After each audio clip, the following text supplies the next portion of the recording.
You know what the biggest lie they sell you after 60 is? That it's time to slow down. Rest. Take it easy. You've earned it. Let me tell you something. I'm 75 years old. I've buried friends who believed that lie, and I watched them fade, not from age, but from surrender. The body follows the mind, and the moment your mind decides you're done, you are. So if you're sitting there at 64 thinking the best years are behind you, I need you to hear this loud and clear. You are not old. You are untested. Never negotiate with comfort. That's it. That's the rule.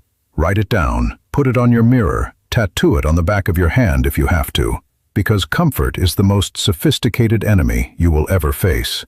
It doesn't come at you loud. It doesn't threaten you. It whispers. It reasons with you. It sounds almost wise. You've worked hard your whole life. You deserve this. One morning won't hurt, and that's exactly what makes it deadly. Every single morning, comfort will make you an offer. Sleep in. Skip the walk. Skip the call. Let someone else handle it. Put it off until tomorrow. And here's the truth nobody wants to say out loud. Tomorrow is a currency that gets more expensive every year after 60. You spend it carelessly at 30.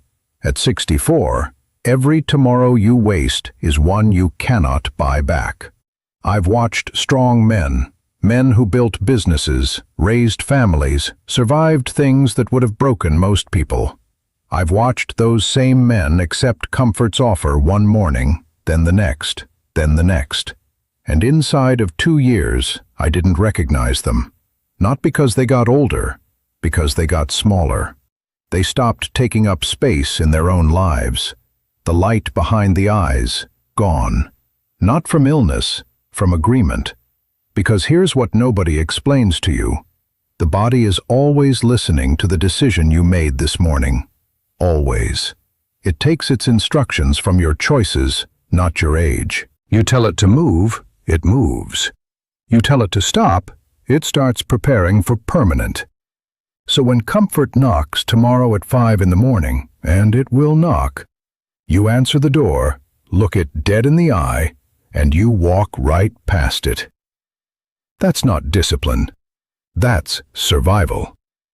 Your children never stop watching you. I know what you're thinking. They're grown. They have their own lives, their own kids, their own problems to sort through. They don't need to watch you anymore. You did the hard part. You raised them. You showed up. You provided. That chapter's done. But let me tell you something that took me longer than I'd like to admit to fully understand. The watching never stops. It just changes. When they were young, they watched you to learn how to start, how to tie shoes, how to shake a hand, how to stand up after you fall. But now? Now they're watching you to learn how to finish.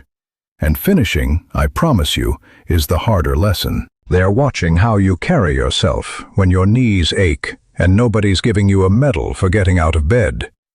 They're watching how you speak about your own age, whether you wear it like a sentence or like a badge. They're watching how you treat your wife after 40 years, when the romance has settled into something quieter, but far more profound. They're watching whether you still have opinions worth arguing for, projects worth starting, mornings worth getting up early for. They're watching whether life still means something to you, because if it stops meaning something to you, they will quietly file that away. And one day, without even realizing it, they will make the same decision at the same age. You don't get to choose whether you're teaching them. That choice was made the day they were born. The only choice left is what you're teaching them. And right now, every single day, you are writing that lesson in real time. Show them what a man looks like when the world stops applauding, and he keeps going anyway. Here's the expanded Key Point 3, written as a seamless, flowing speech segment in Edward's voice. Now, I want to be straight with you about something, because I'm not standing here telling you to be reckless. I'm not telling you to ignore what your body is saying or pretend the years haven't added up. That's not strength. That's stupidity wearing a costume. What I am telling you is this. There is a difference, a profound and life-defining difference between rest and retreat. And most men over 60 have stopped making that distinction. They've let the two blur together until they can't tell which one they're choosing anymore. Rest is intentional. Rest is the fighter going back to the corner between rounds, not because the fight is over, but because he's preparing to go again. Rest is sleeping well so you can rise well. Rest is knowing when to be still so that when you move with everything you have. Rest has a purpose and a direction. It feeds forward. It is always, always in service of the next effort. Retreat is something else entirely. Retreat is when the chair starts to feel like a destination. When the days stop having shape. When you quit having opinions because forming them feels like too much work. When you stop calling people because the conversation might go somewhere uncomfortable. When you look at a hard thing, a difficult relationship, a new skill, a physical challenge, and instead of leaning toward it, you quietly back away and tell yourself you've earned the right to let it go. Here's what retreat actually costs you. It doesn't just cost you productivity or routine. It costs you identity. Because a man without forward motion, regardless of age, is a man who is slowly becoming invisible. First to the people around him, then, and this is the part that should keep you up at night, to himself. Rest like a warrior. Never disappear like a coward. Now here's where most men over 60 get it completely backwards. And I say this with full respect because I got it wrong myself for longer than I care to admit. There is a version of pride that looks like strength, but is actually just fear wearing a suit. It's the need to be right in every room. The expectation that respect should arrive automatically, without current effort, simply because of what you once built, or once survived, or once provided. That's not a standard. That's an ego on life support. And the older you get, the more expensive it becomes to keep feeding it. The ego wants credit. It wants acknowledgement. It wants people to remember what you used to be capable of and treat you accordingly. And when they don't, when the world moves on, when your kids push back, when younger people stop deferring to you the way they once did, the ego gets loud. It gets defensive. It starts protecting itself instead of improving itself.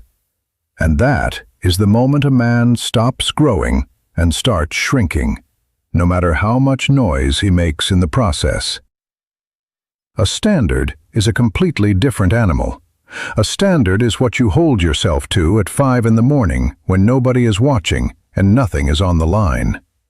A standard is the quality of effort you bring to a conversation, to a commitment, to a single ordinary Tuesday when there is no audience and no reward waiting at the end.